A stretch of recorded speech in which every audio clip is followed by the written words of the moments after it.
Hi friends, ఎలా ఉన్నారు? అందరికి good morning. Welcome to Shailajashri blogs. ఇంక ఈ రోజు అయితే మార్నింగ్ కాదు, ఇదైతే మే 1st రోజు కదా. ఇది అందరు ఇంట్లో ఉంటారు కదా, లేట్ గా అయితే లేచినా. ఇంట్లో ఉన్నప్పుడు ఖచ్చితంగా లేటే లేస్తాం. ఈ రోజు అయితే మార్నింగ్ బ్రేక్ఫాస్ట్ అయితే దోశ వేస్తున్నా. దోశలోకి అయితే ఇగో చట్నీ, పల్లి చట్నీ, పల్లీలు, పచ్చిమిర్చి, వెల్లుల్లి రెబ్బలు అయితే వేసేసి ఆయిల్ వేసి ఆయిల్లో వేయిస్తున్నాను. పొట్టు తీయకుండా ఇలా ఆయిల్లో వేసుకుంటే మంచిగా ఉంటుంది. ఇంక ఈ వెల్లుల్లి ప్లేస్ లో అల్లం కూడా వేసుకోవచ్చు, అల్లం ఇష్టం ఉంటే. కానీ నాకైతే అల్లం ఫ్లేవర్ కన్నా వెల్లుల్లి ఫ్లేవరే మంచిగా అనిపిస్తుంది. ఇంకా సిమ్ లో పెట్టి మంచిగా పచ్చిమిర్చి ఇవన్నీ వేగిన తర్వాత లాస్ట్ కు పుట్నాలు అయితే వేసుకోవాలి. నేను ఈరోజు ఉత్తి పల్లీలు పుట్నాలతో చట్నీ చేస్తున్నా. వేరే కొబ్బరి అవి ఏం వేయట్లేదు. పల్లీలు అన్ని వేగిన తర్వాత మంచి పుట్నాలు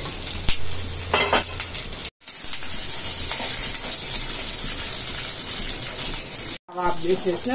ఈ వేడికే పుట్నాలు అయితే కొంచెం మంచిగా వేగినట్టయితే, పుట్నాలు ఎక్కువ వేపుకోవద్దు. అసలు ఈ కొంచెం కూడా వేపుకోకుండా ఏం కాదు. ఇంకా దోశ అయితే ఇక ప్లెయిన్ దోశ అయితే పోదు కదా. ఇంక ఈరోజు క్యారెట్ అవి ఏం లేవు, బీట్రూట్ ఉంది ఇంట్లో. అయితే ఇక బీట్రూట్, ఉల్లిపాయ, కొత్తిమీర అయితే సన్నగా తరిగేసుకున్న దోశ పైన వేసుకోవడానికి. దోశలోకి అయితే కొత్తిమీర, ఉల్లిపాయ, బీట్రూట్, పుదీనా వేసేసి కన్ని సన్నగా కట్ చేసి పెట్టేసుకున్నా దోశ పైకి వేయడానికి. అయితే సాల్ట్ వేసేసుకొని చట్నీ పట్టేసుకుంటున్నా. ఇంకా పోపులోకి అయితే ఆయిల్ వేసేసిన.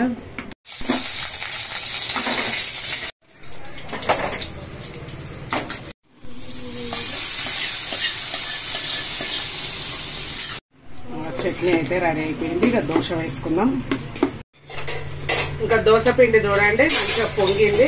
సోడా వేసుకోలేను కదా, సోడా వేస్తే అయితే ఎక్కువ అవుతుండే. ఎండకు సోడా వద్దు, ఎక్కువ పులిసినట్టు అవుతుందని సోడా వేయలేదు. అయితే దోశ పిండి ప్రాసెస్ చూపించలేదు ఏంటి అనుకోకండి. ఈరోజు ఇంట్లో పెద్దగా స్పెషల్ ఐటమ్స్ ఏం కలపలేదు. నేను 1 కేజీ 3 గ్లాసుల బియ్యానికి 1.5 గ్లాసులు మినపప్పు వేసేసిన. అలా కొద్దిగా శనగపప్పు, 1 2 స్పూన్స్ మెంతులు వేసి నానబెట్టేసుకున్నాను. ఇంకా వేరే ఏం వేయలేదు కదా అనేసి దీని ప్రాసెస్ అయితే చూపించలేదు. ఇంక ఇప్పుడు దోశ వేసేసుకున్నాను. ఇక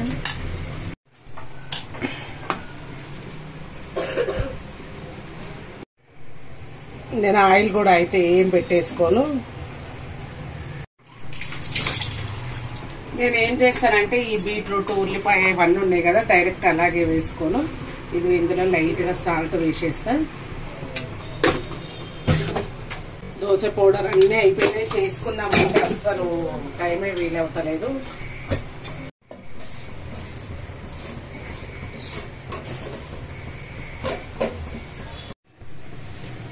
ఇప్పుడు ఈ ఉల్లిపాయ, ఉప్పు, కారం, కొత్తిమీర, పుదీనా అన్ని మిక్స్ చేసేసుకుంటున్నా. ఇందులో మీరు క్యారెట్ ఉంటే క్యారెట్ కూడా వేసుకోవచ్చు. ఇంకొక తడి క్లాత్ తో అన్నా టిష్యూ పేపర్ తోట అన్నా దోశ వేసుకున్నప్పుడల్లా తుడిస్తే మనకు దోశ అనేది మంచిగా వస్తుంది. లేకపోతే కొంచెం పెంక కంటకపోయినట్టు అవుతుంది. దీనిపైన ఇక కొంచెం ఆయిల్ వేసేసుకొని ఒత్తేసుకోవాలి. ఇలా దోశలో మంచిగా స్ప్రెడ్ చేసేసుకుంటే ఈ బీట్రూట్ ఇవి తినని పిల్లలకైతే బాగుంటుంది చూడు. ఇట్లా అయితే ఎక్కువ మటుకు మిక్సీ వేసేస్తారు దోశ పిండిలో. అప్పుడప్పుడు ఇలా కూడా చేద్దామని ఇలా అయితే చేసేస్తాను. తర్వాత తిన్నాక కావాలంటావు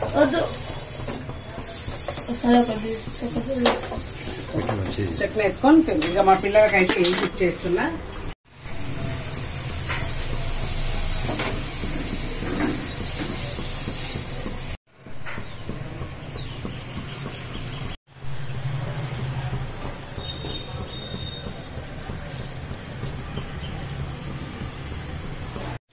ఈ ఉప్పు, కారం వేసుకుంటాం కదా, స్వీట్నెస్ కూడా ఎక్కువ ఉండదు.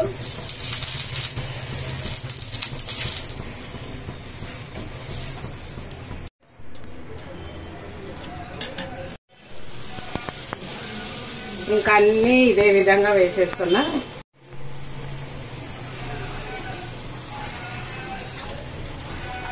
దీంట్లో క్యారెట్, క్యాబేజీ, పచ్చి కూరగాయలు ఏవి ఉన్నా కానీ వేసుకోవచ్చు. మంచిగా కొంచెం ఉప్పు కారం వేసేసుకుంటే సరిపోతుంది. ఇంక బీట్రూట్ అది వేసేసుకున్నాక ఆయిల్ వేసేసుకొని మంచిగా స్ప్రెడ్ చేసేసుకోవాలి అంతా.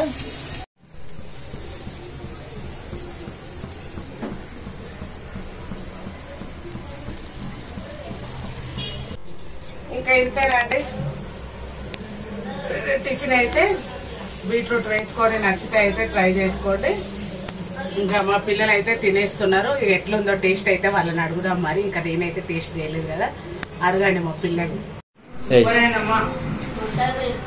మరి ఇంక 2 వేసుకోవచ్చు కదా చాలా కొత్తిమీర.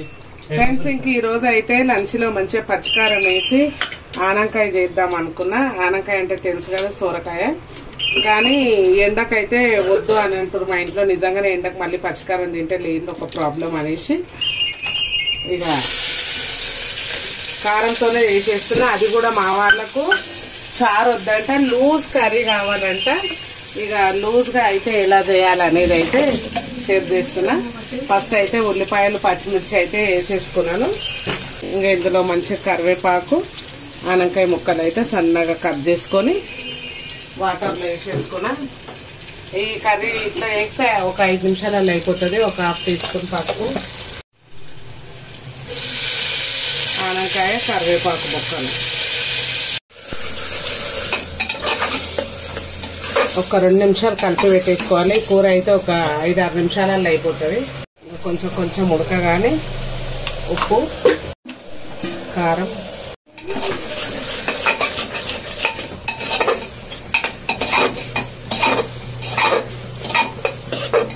ఏందమ్మా నువ్వు గ్రీన్ కలర్ చేస్తాను, రెడ్ చేస్తున్నావు? ఇగో గ్రీన్ చేస్తా అంటే మీ నాన్న ఎండకు భయపడి పచ్చికారం వద్దాను. గ్రీన్ కలర్ చేస్తే ఎర్రటెండకు చెంబట్టుకొని పోవాల్సి వస్తుంది. ఇక మంచిగా ఇట్లా ఉడికింది కదా. ఉడికినాక అయితే మంచిగా చిక్కటి పాలు, ఒక టీ గ్లాస్ అయితే చిక్కటి పాలు వేస్తున్నా. పాలు ఒక టీ గ్లాస్ పాలు వేసిన కదా, అదే గ్లాస్ తో వాటర్ వేసేసి కొత్తిమీర వేసేసిన. ఏం మసాలా కూడా వేయట్లేదు. ధనియాల పొడి వేసుకోవాలంటే వేసుకోవచ్చు, కానీ ఈ ఎండకి కొంచెం ఇలా ఏ మసాలా లేకుండా చేసుకుందాం అనేసి చేస్తున్నా. ఒక 2 విజిల్స్ వచ్చిందంటే స్టవ్ ఆఫ్ చేసేసేయాలి. చూసారు కదా ఒక 5 నిమిషాలలో అయితే కర్రీ ఎట్లా అయిపోతుందో. విజిల్ స్టార్ట్ అయింది. ఒక రెండు విజిల్స్ వస్తే సరిపోతుంది. 5 నిమిషాలలో రెడీ అయిన ఆనకాయ కూర చూడండి. ఎండకు బీరకాయ, సోరకాయ ఇలాంటివి ఎక్కువ తినాలి. అందుకే వేడి వేడిగా నేనైతే ఇలా చేసుకున్నా. ఇది పెద్ద స్పెషల్ కర్రీ కాకపోయినా సరే ఇలా వేడి వేడిగా టైం లేనప్పుడైనా, లూజ్ కర్రీ తినాలనిపించినప్పుడైనా ఇలా చేసుకోవాలి. ముఖ్యంగా ఎండాకాలం సమ్మర్ లో చాలా మంచి ఇదే తినాలి. అవును, బీరకాయ, ఆనకాయ, కీర కనీసం వారంలో 2 సార్లు అయినా తినాలని అంటారు. అవును, దోసకాయ కూడా చాలా మంచి సమ్మర్ స్పెషల్ కర్రీ అంటే ఇదే. పాలు వేయడం వల్ల చాలా టేస్ట్ ఉంటది. చూసారు కదా ఫ్రెండ్స్, ఇక పాలు అనేది ఎక్కడ పగిలినట్టు కనిపించదు మనకు. ఉప్పు కారంలో మంచిగా ఉడికిన తర్వాత పాలు పోసేసుకొని తర్వాత ఇక వాటర్ పోసేసుకుంటే, ఉప్పు కారం ఉడకక ముందే పాలు వేసేస్తే పగిలిపోతాయి, లేదంటే ఏం పగలవు.